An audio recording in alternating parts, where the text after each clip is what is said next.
Hello, hello, hello. Solutions to the coupled oscillator problem. Two oscillators are coupled. I covered this very thoroughly in my 803 lectures. You can look up the title coupled oscillators, and I would advise you to watch that lecture. This is not an easy topic. In this case we have mass M1, mass M2.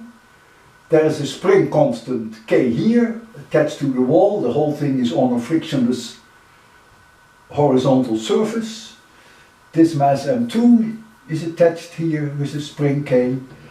And these two oscillators are coupled with a spring with spring constant K1. And when we have two coupled oscillators, there are always two normal modes. We also sometimes call them resonance frequencies. In the case of a normal mode, the two oscillators have exactly the same frequency, come at exactly the same moment at rest, and go at exactly the same moment in time through their equilibrium. That is characteristic for a normal mode. There are two frequencies. One frequency is always higher than the other frequency. In the case of the lowest frequency, the two objects move like this. Same frequency, and they come to a halt at the same moment in time.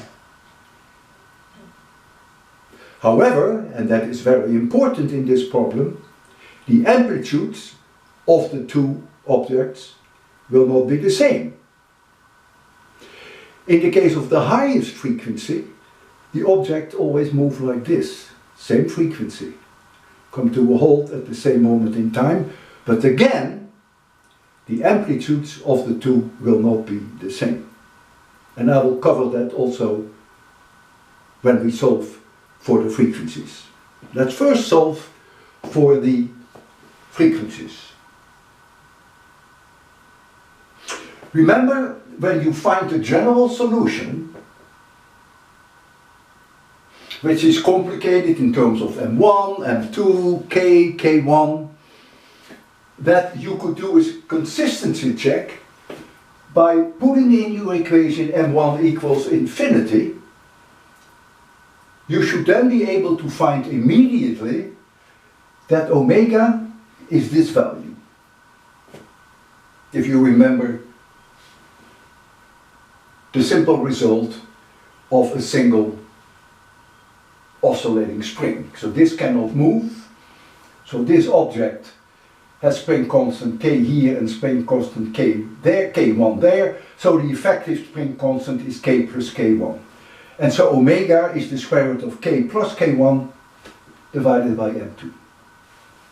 This is a result that most of you will remember. So the objects are no longer coupled. I then ask you to also do a consistency check to make sure that your results are correct, to make K1 0. If K1 is 0, again, they are not coupled. This one can obviously only oscillate the normal mode frequency, if you call that a normal mode frequency, with the square root of K over M2, and this one will oscillate, if you let it freely oscillate, with omega square root of K over M1. And so I ask you to do that consistency check. I wish I hadn't asked you that, because algebraically that becomes a little bit of a hassle. But I did it anyhow. It took me 5 minutes. So now the general solution. What we normally do, we offset M1 in this direction with the distance x1 from its equilibrium position, and we offset M2 with the distance x2 from its equilibrium position. And now we write down the differential equation, F equals ma for this one, and we write down the differential equation for this one, F equals ma. And this is the differential equation for this one. This is m1a1. a1 is the acceleration, which is the second derivative of x1 in time. That obviously is minus kx, because kx1, because if this is x1, this spring will pull it back, so it's minus kx1. However, this spring acts on this object with a force that depends also on where m2 is. If this spring is longer by an amount x2 minus x1, then the spring wants to shrink, and so the force here will be in this direction, and that force is then of course k1 times x2 minus x1. So this is the differential equation for object m1, and I want you to do the differential equation for object m2. So this is ma2. What is always very characteristic for the coupling term, if the coupling term in this case is a plus, then for this one it's always a minus. You go over that, that is not too difficult. Characteristic for normal modes are that the frequency is the same, but not necessarily the amplitude. So therefore, x1 must be a, which is an amplitude of x1 times cosine omega t, and x2 must be another amplitude b times the same cosine omega t, because they have the same frequency.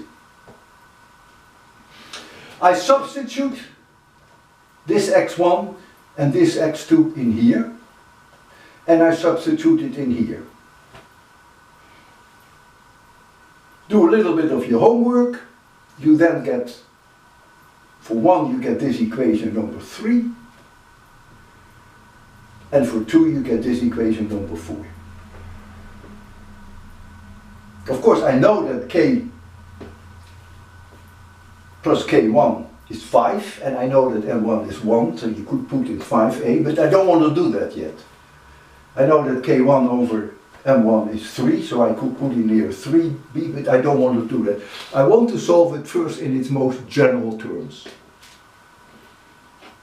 So we get an equation 3 and we get an equation 4. These two are key equations. So this is the equation if you put these two in here. Now, b over a is a particular number. In the lowest frequency, b over a will be different from the highest frequency. But b over a is one number, and I'm going to calculate with you that number, even though I'm not asking you to calculate that number. But what that means is that in this equation, if you simply write down b over a is something, and you write down here b over a is something, that's easy to do, then those two b over a's have to be the same, whether you use equation 3 or 4, they cannot be any different. So let's do that.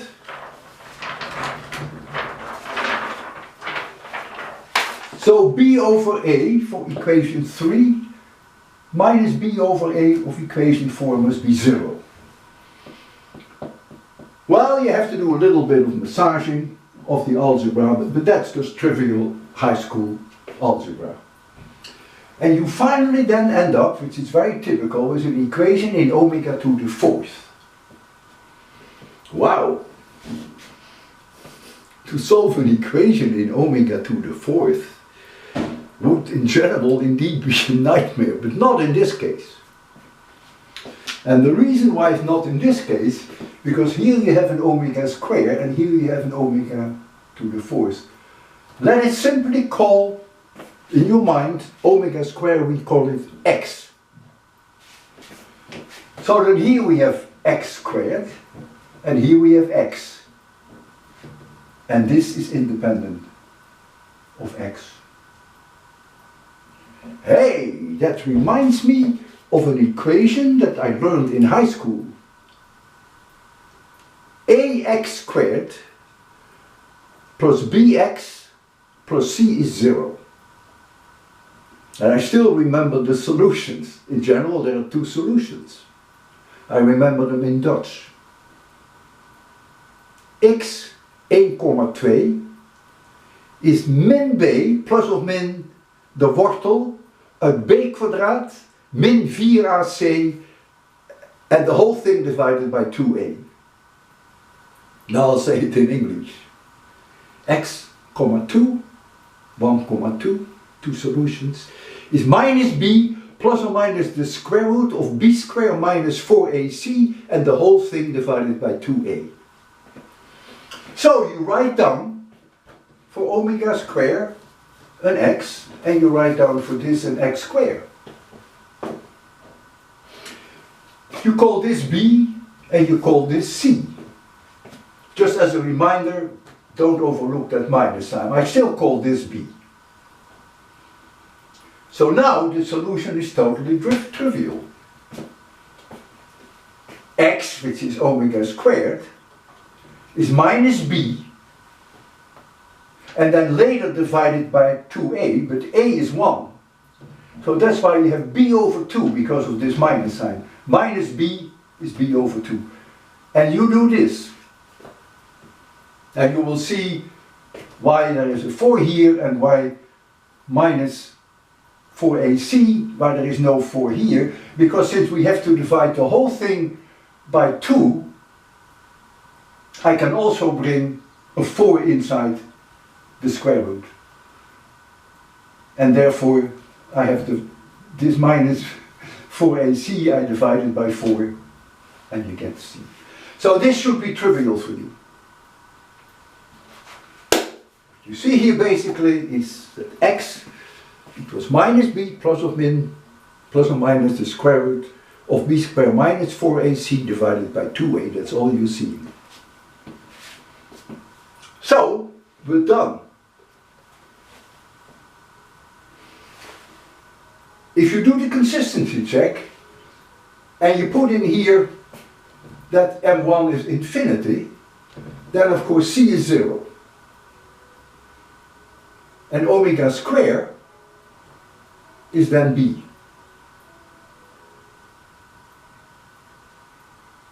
And therefore omega is the square root of k plus k1 over m2. That is totally trivial. That's what you expect. And so I'm happy with my equation that has to be correct.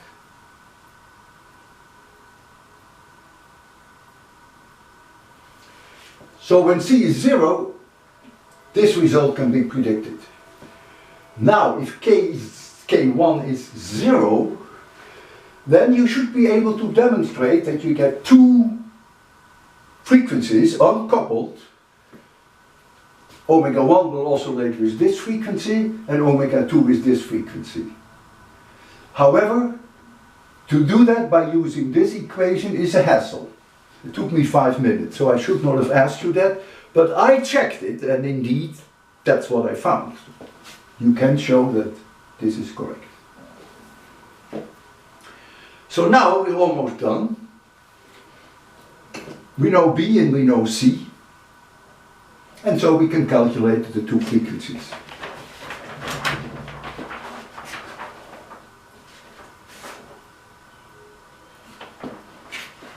Since we know M1, M2, K and K1, we can calculate B is 7.5, C is 8.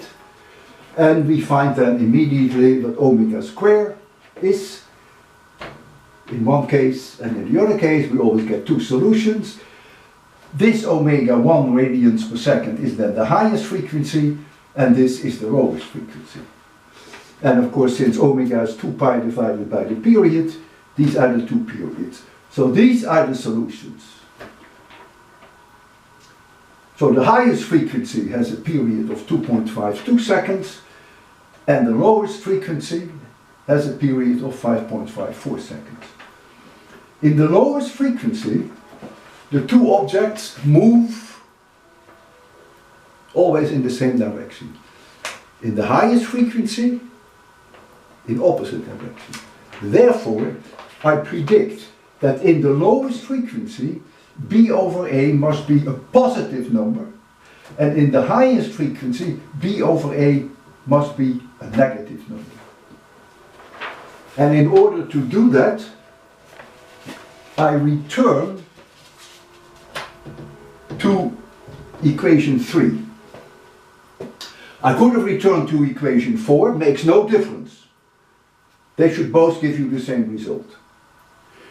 So I'm going to write this equation now, and I put in for K1 over K plus K1 over M1, I put in for this 5, and K1 over M1 is 3.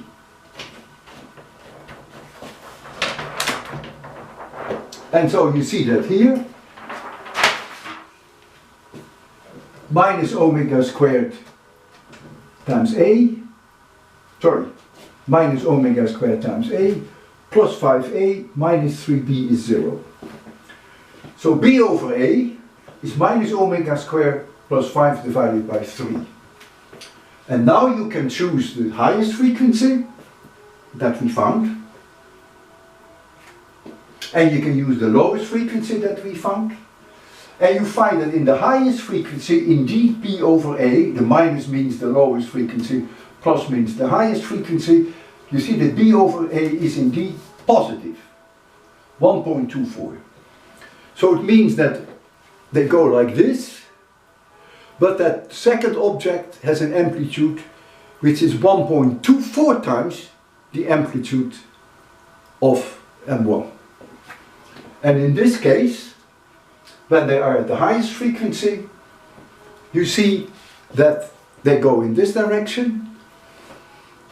And if the amplitude of object number 1 is 1, then the amplitude of object number 2 is 0.4, but in this direction. Okay, that's about it. Coupled oscillators is never easy because it is mathematically a little bit of a yeah, maybe some of you call it a hassle. It's very dominated by the concept of physics, but then of course if you don't know your math, you get nowhere. So, when I'm recording this solution, I have no idea how you will be doing. I know I had a coupled oscillator in the past. This one is a little easier than the one I did in the past. Again, I refer you to 803.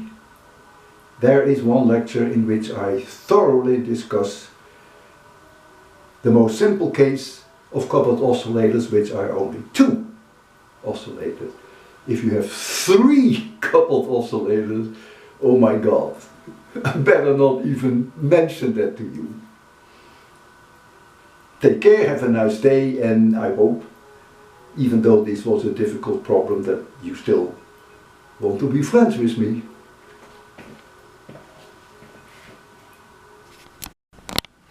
I'd like to add something that most of you probably have already understood. So in the case of these 2 coupled oscillators, we can calculate the frequencies for the 2 normal modes. One is higher than the other. And for each one of these 2 frequencies, we can calculate what B over A is. But of course, we cannot calculate what A is. A you can choose. If you build this system and you want to make the amplitude of M1 1 centimeter, you can do that. You can make it 2 centimeters, you can make it 3 centimeters. If the system is in its lowest frequency mode, then B over A is plus 1.24. So if you give A an amplitude of 1 centimeter, then the amplitude of B will be 1.24 centimeters. That's all it means, but you cannot calculate A. And the same is true, of course, for the highest frequencies of the 2. All you know is B over A, but you cannot calculate A. All right? I thought I'd like to add this. I'd like to add one more thing that many of you may not know, and it's not so intuitive. If we want to see the system oscillate, we've got to do something to that system to make it oscillate. So at time t equals 0, we have to do something. We call those initial conditions. And then, in general, the system, when you let it go, will simultaneously start to oscillate in frequency omega 1 and frequency omega 2, and each one has its own value for b over a. For any given initial condition, you can calculate the a values. Since you know the b over a values for both frequencies, you can also calculate the two b values. One initial condition, for instance, would be the following. At time t equals 0, m1 is 0. But at time e equals 0, I give m2 a displacement of 1 centimeter in the direction of m1. So m1 has no displacement at t0, and m2 has a displacement of 1 centimeter in the direction of 1. And now I take my hands off and it starts to oscillate. It will now oscillate simultaneously in both normal mode frequencies. Each one has its own value for b over a. So what you're going to look at is a very complex, very complicated motion. You could also, at time t equals 0, give one of the objects a certain velocity in whichever direction you want to. That will then specify the initial conditions. So there are an infinite number of initial conditions. No matter which one you choose, for your choice, the a values can always be calculated. And therefore, also the b values, because you know the values for b over a of each of the two frequencies. Isn't it amazing that if you let the system do its own thing after you've given it a push, a bang, after you've done something to it, then it can only oscillate in the superposition of the two frequencies. No other choice. Now, you may look at normal modes in a much more objective way. Isn't that amazing? Normal modes really have a physical meaning. Okay, think about it. Isn't that interesting? I'm not going away yet. Last but not least, you can always choose your initial conditions such that the system will only oscillate in one of its two normal mode frequencies. I'll give you a simple example. I give m1 a displacement of 1 centimeter to the right and m2 a displacement of 1.24 centimeters to the right, and I let the system go. It will now only oscillate in the lowest normal mode frequency.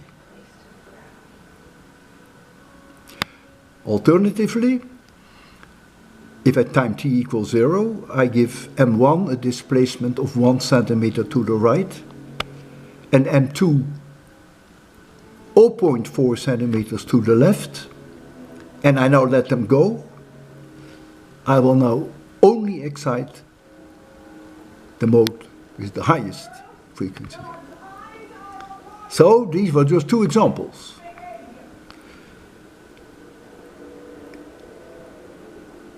If you don't think very carefully about your initial conditions, for sure you will always get omega 1 and omega 2 superposition. But you can start it in such a way that you only get one of the two frequencies. Okay? Now this is really the last thing I'm going to say about this.